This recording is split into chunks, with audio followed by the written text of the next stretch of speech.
Watchmen, from Wikipedia, the free encyclopedia, http://en.wikipedia.org. This recording is current as of August 17th, 2006. Watchmen is a 12-issue comic book written by Alan Moore and illustrated by Dave Gibbons. Originally published by DC Comics as a monthly limited series from 1986 to 1987, it was later republished as a trade paperback. It was one of the first superhero comic books to present itself as serious literature, and it also popularized the more adult-oriented graphic novel format. Watchmen is the only graphic novel to have won a Hugo Award, and is also the only graphic novel to appear in Time magazine's list of 100 best novels from 1923 to the present. Watchmen is set in 1985 in an alternative history United States where costumed adventurers are real and the country is edging closer to a nuclear war with the Soviet Union. It tells the story of the last remaining superheroes and the events surrounding the mysterious murder of one of their own. In Watchmen, superheroes are presented as real people who must confront ethical and personal issues, who have neuroses and failings, and who are largely lacking in superpowers. Watchmen's deconstruction of the conventional superhero archetype, combined with its innovative adaptation of cinematic techniques and the heavy use of symbolism and multi-layer dialogue, have had a profound effect on later comics. Section 1. Background. Alan Moore, who wanted to transcend the perceptions of the comic book medium as something juvenile, attempted, quote, to create with Watchmen a superhero Moby Dick, something that had that sort of weight, that sort of density, unquote. Moore also named William Burroughs as one of his, quote, main influences, unquote, during the conception of Watchmen, and admired Burroughs' use of repeated symbols that would become laden with meaning, in Burroughs' one and only comic strip which appeared in the British underground magazine Cyclops. In developing Watchmen, during its embryonic stage, Alan Moore and Dave Gibbons originally conceived of a story that would take, quote, familiar old-fashioned superheroes into a completely new realm, unquote. Dick Giordano, who had worked for Charlton Comics, suggested using a cast of old Charlton characters that had recently been acquired by DC, but since Moore and Gibbons wanted to do a more serious storyline, in which some of the newly acquired characters would die, this was not feasible. Giordano then suggested that Moore and Gibbons simply start from scratch and create their own characters. So while certain characters in Watchmen are loosely based upon the Charlton characters, such as Dr. Manhattan, who is inspired by Captain Atom, and Rorschach, who is loosely based on the Question, Moore decided to create characters that ultimately would scarcely resemble their Charlton counterparts. Originally, Moore and Gibbons only had enough plot for 6 issues, so they compensated, quote, by interspersing the more plot-driven issues with issues that gave a kind of biographical portrait of one of the main characters, unquote. During the process, Dave Gibbons had a great deal of autonomy in developing the visual look of Watchmen, and inserted details that Moore admits he did not notice until later, as Watchmen was written to be read and fully understood after several readings. Composition. Title. The title Watchmen is derived from the phrase quis custodiet ipsos custodes, from Juvenal's Satire 6 against women, often translated as who watches the watchman. I hear always the admonishment of my friends, bolt her in and constrain her, but who will watch the watchman? The wife arranges accordingly, and begins with them. Juvenal was credited with exposing the vice of Roman society through his expository satires, and in similar fashion, Watchmen examines the trope of the costumed adventurer or superhero by examining the human flaws of its superhero characters in lieu of traditional comic book focus on its character strengths. In Watchmen, Moore shows a grittier side of the conceived notion of the superhero. The graffiti, "Who watches the watchman?" appears scrawled upon walls throughout New York City during the story, but the complete phrase is never seen. The sentence is always partially obscured or cut out of the panel. The graffiti occurs following the proposition of the Keene Act, depicting the change of public opinion towards the practice of vigilantism. This viewpoint is exemplified by the character of the Second Night Owl, who asks during an anti-vigilantism riot, quote, "Who are we protecting society from?" unquote, as if to illustrate the many problems with vigilantes who sometimes serve as judge, jury, and executioner. The comedian glibly replies, "From themselves." Structure. The graphic novel Watchmen is composed of 12 chapters. These chapters were originally separate issues of the comic book series, which were released sequentially in 1986. Each chapter begins with a close-up of the first panel, originally the cover to each issue. Each chapter has an epigraph from classical or pop literature which appears in abbreviated form early on and acts as the chapter's heading or title. The quote is given in its entirety at the end of the chapter, summarizing the events that have just occurred. Watchmen also contains many fictional primary documents, which are appended at the end of every chapter except the final one, as being a part of the Watchmen universe's media. Biographies of retired costumed adventurers, such as the retrospective Under the Hood by the retired First Night Owl, are used to help the reader understand the chronology of events and also the changes in public opinion and representation of costumed adventurers through the decades. These documents are also used to reveal personal details of the costumed adventurers' private lives, such as Rorschach's arrest record and psychiatric report. Other documents used in this way include military reports and newspaper and magazine articles.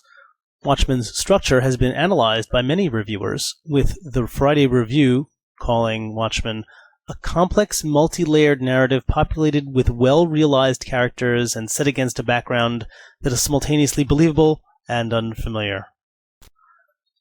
Perspective. When reading Watchmen, the reader often assumes the role of third-person omniscience, able to see all of the characters' actions as well as what they may be thinking, which are depicted through facial expressions and body language. Moreover, Watchmen is unconventional in that it does not rely heavily on the standard technique in the comic book genre of employing thought balloons to demonstrate its characters' thoughts, although several sections comprise large episodes dedicated to the characters' thoughts. The documents that are appended to the end of each chapter, except the last, as well as media such as Rorschach's diary, help to elucidate the characters' thoughts and feelings throughout the novel, without mentioning them explicitly. The first-person perspective is also utilized, albeit more infrequently. Flashbacks are employed to help facilitate the reader's understanding of events occurring in the present, but also as a means of chronicling the differences in history between the Watchmen universe and our own. Thus, Dr. Manhattan's flashback to the Vietnam War highlights both how his and the comedian's existence altered their world's history in comparison to our own. Watchmen Observations notes that Watchmen uses a 3x3 panel structure, and there is little variation in this format. The effect is to, quote, reduce the scope for authorial voice. The reader has fewer clues how he should react to each scene. Also, they heighten the feeling of realism and distance the novel from standard action comics. Unquote. Part 3. Story. Characters. The cast of Watchmen was initially based on old Charlton Comics characters. Moore and Gibbons agreed that Watchmen required a cast of characters that had continuity and a history upon which a story could be based. DC Comics had recently acquired the rights to some old Charlton Comics characters. This prompted former DC editing manager Dick Giordano to suggest that Moore use some of these characters. However, to avoid continuity issues with the recently acquired characters, and due to the fact that some of them would have become useless for future series, Moore decided to create new characters, using the recently acquired Charlton Comics characters as a template. This allowed for a more dynamic and unique set of characters. The comedian, Edward Blake, is based on Peacemaker, with elements of Marvel Comics' Nick Fury. Dr. Manhattan, John Osterman, is derived from Captain Atom, while the first and second Night Owls, Hollis Madison and Dan Dryberg, are based on Blue Beetle. Thunderbolt serves as the inspiration for Ozymandias, Adrian Veidt, and The Question and Mr. A do the same for Rorschach, Walter Kovacs. Finally, the first and second Silk Spectres, Sally Jupiter and Laurie Juspacek, are based on Nightshade, with elements of Black Canary and Phantom Lady. Although the cast of Watchmen are commonly called superheroes, the only superhuman character in the principal cast is Dr. Manhattan. The others are normal human beings with no special abilities aside from peak physical condition and access to high-class technology and weapons. In the comic, they refer to themselves as costumed adventurers. Plot summary. Spoiler warning. In October 1985, Walter Kovacs, Rorschach, investigates the murder of New Yorker Edward Blake and discovers that Blake was the comedian, a veteran costumed adventurer and government agent. Forming a theory that Blake's murder is part of a greater plot to eliminate costumed adventurers, or masks as Rorschach calls them, Kovacs warns others. John Osterman, Dr. Manhattan, Laurel and Jane Juspacek, second Silk Spectre, Dan Dryberg, second Night Owl, and Adrian Veidt, Ozymandias.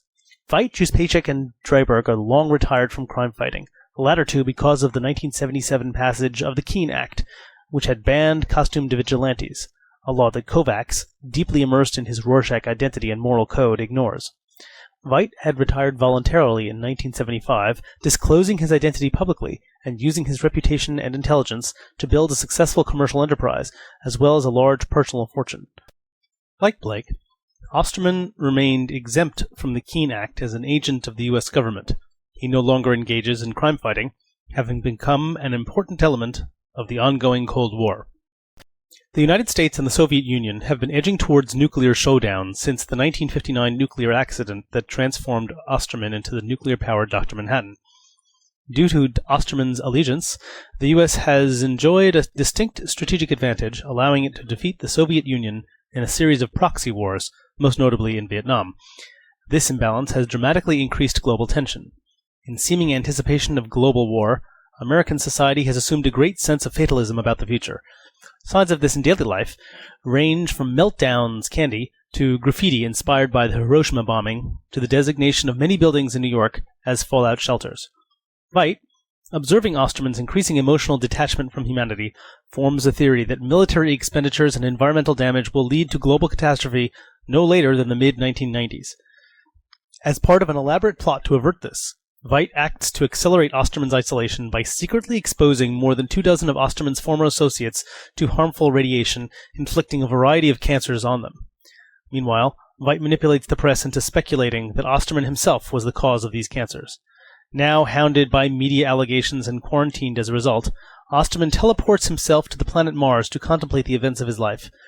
His break with the U.S. government prompts Soviet opportunism in the form of an invasion of Afghanistan, a delayed version of the real-life event, greatly aggravating the global crisis. As the situation continues to escalate, the U.S. government and public alike realize that nuclear war would be only days away. Investigating the calamities that have befallen the other heroes, Dryberg and Kovacs discover information incriminating Veidt. Kovacs, Juspacek, Osterman, and Dryberg confront Veidt at his Antarctic retreat, but too late to prevent the final phase of his plan. Using a teleportation device, Veidt moves a massive, genetically engineered psionic creature into the heart of New York City, knowing that the teleportation process would kill it. In its death throes, the creature releases a psychic shockwave containing imagery designed to be so violent and alien as to kill half the residents of the city and drive many survivors insane. With the world convinced that the creature is the first of a potential alien invasion force, the United States and the Soviet Union withdraw from the brink of war and form an accord to face this apparent extraterrestrial threat. The murderer of Blake is revealed to be Veidt himself, acting after Blake had accidentally discovered the details of Veidt's plot. Veidt also eliminated numerous employees and minions. At the end, the only people aware of the truth are Veidt, Dryberg, Juspacek, Kovacs, and Osterman. Dryberg, Juspacek, and Osterman agree to keep silent out of concern that revealing the plot could reignite U.S.-Soviet tensions, but Kovacs refuses to compromise and is killed by Osterman. The ending is deliberately ambiguous about the long-term success of Veidt's plan to lead the world to utopia. After killing Kovacs, Osterman talks briefly with Veidt. Professing his guilt and doubt, Veidt asks the omniscient Osterman for closure. "I did the right thing, didn't I? It all worked out in the end." Osterman, standing within Veidt's orrery, replies cryptically, "In the end, nothing ends, Adrian. Nothing ever ends." He then disappears, leaving Earth forever, his departure leaving the solar system model in the orrery framed by a residue appearing distinctly similar to an atomic mushroom cloud.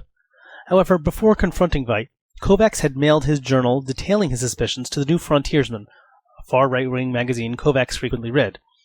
The final frame of the series shows a New Frontiersman editor contemplating which item from the crank file to which Kovacs' journal has been consigned to use as filler for the upcoming issue. Tales of the Black Freighter. Tales of the Black Freighter is a comic book within the Watchmen universe. The specific issues shown in Watchmen chronicle a castaway's attempts to return home to warn his family of the arrival of the Black Freighter, a phantom pirate ship which houses the souls of the dead.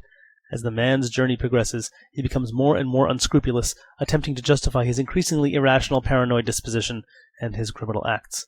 A pirate comic book was conceived by Moore because he and Gibbons thought that since the inhabitants of the Watchmen universe experience superheroes in real life, then, quote, they probably wouldn't be at all interested in superhero comics. A pirate theme was suggested by Gibbons, and Moore agreed because he is, quote, a big Brecht fan. The comic is being read by a teenage boy whilst he sits beside a newsstand, whose proprietor, meanwhile, contemplates the latest news headlines and discusses them with customers. This juxtaposition of text and images from the story within a story and its framing sequence use the former to act as a parallel commentary to the latter, which is the plot of Watchmen itself. Specifically, Moore has said that the story of the Black Freighter ends up describing, quote, the story of Adrian Veidt. In addition, the comic can also be seen to, quote, relate to Rorschach and his capture. It relates to the self-marooning of Dr. Manhattan on Mars. It can be used as a counterpoint to all these different parts of the story, unquote. Moore also intended the opening panel in Chapter 3 to reinforce the reader's identification with the radioactive warning trefoil. Moore thought that the close-up of the trefoil in the first panel looked like a stylized picture of a black ship. The trefoil then came to represent, quote, a black ship against a yellow sky. End spoilers.